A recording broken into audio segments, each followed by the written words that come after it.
It's hard to imagine that a college hockey program hiring a volunteer advisor would be controversial, but I guess everything Mike Babcock does is controversial.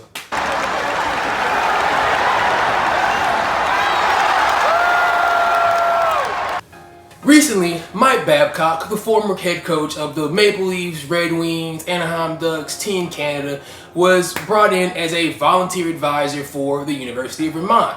If you're not familiar with the University of Vermont, basically they're an NCAA Division I hockey team. They play in the Hockey East Conference, which is a hockey-only conference of New England schools. It traditionally hasn't been one of your major college powerhouses, but they've had a pretty decent program over the years. Recently, they hired Todd Woodcroft to come in and be their new head coach, and Todd Woodcroft and Mike Babcock have a relationship going back about 15 years. And he was like, "Hey, buddy, I know you've had some problems. Like, come in, work in with my program, and you can help me, I can help you, and everybody wins, right?"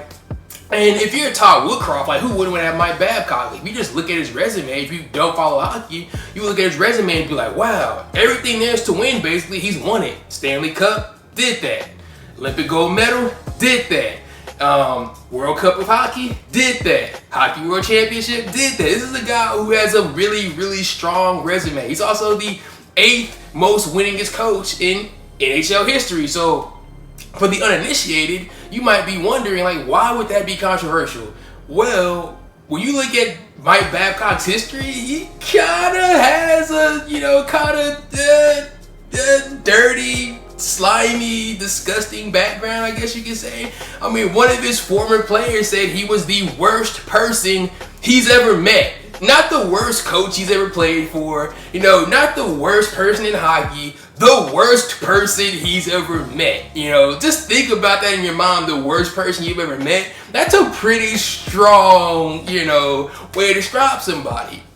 He also has this laundry list of controversies and this laundry list of players who don't like him. You can go back to, Chris Chelios calling him out for verbally assaulting players. A lot of people like to point to the Mike Modano 1500th game debacle.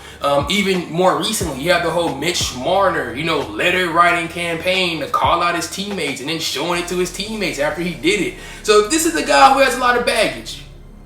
But I don't think any of that baggage should preclude him from being a volunteer advisor at the University of Vermont. I've been seeing a lot of people on social media saying, like, oh my God, this guy is a monster. He shouldn't be working with college-age kids. Or, oh my God, this guy is going to, mentally torment these young men. This should not be happening.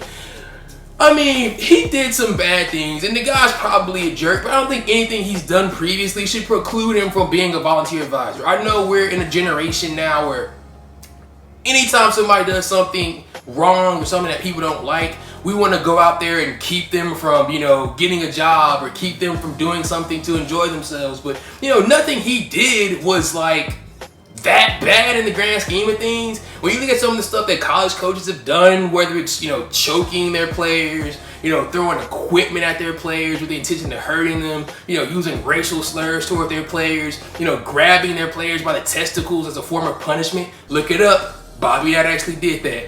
Like, he hasn't done anything on that scale where he should be like, man, that guy should be banned from coaching forever. So I'm glad to see him get this opportunity. It's going to be great for the University of Vermont because obviously you have a guy coming in. I don't know exactly what his job description is going to be as a volunteer advisor, but he's probably going to be working with the coaching staff, helping them strategize, helping them watch game film, helping them break things down. And I don't think he'll be there every day working with the players, but he'll probably be, at some practice helping the players. And having a guy with that much knowledge, and let's be honest, in terms of the hockey world, in terms of coaching, he's probably one of the most knowledgeable people on planet Earth. So having that guy at your disposal is a great thing for any program.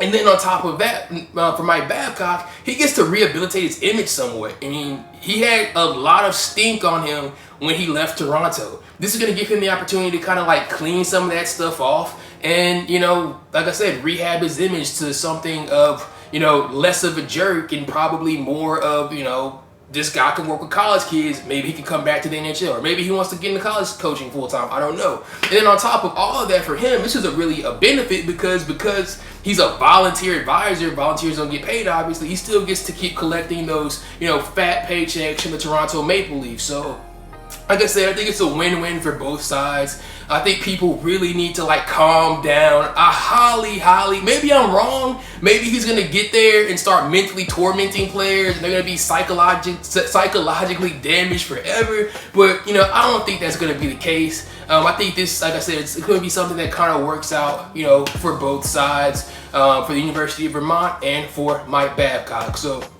that's all I have to say today in this video. We only have one more day before hockey comes back, so I am feeling kind of excited, kind of anxious. It's kind of like when you're a kid before Christmas and you're like, I'm ready to open my presents. So like I said, I'm kind of having a good day today. Hopefully wherever you are in the world, you're having a good day as well. In the comments section, let me know how you feel about Mike Babcock. Let me know how you feel about him getting a chance to coach the University of Vermont. And hopefully wherever you are in the world, you're having a good day. Catch you guys down the road. Peace.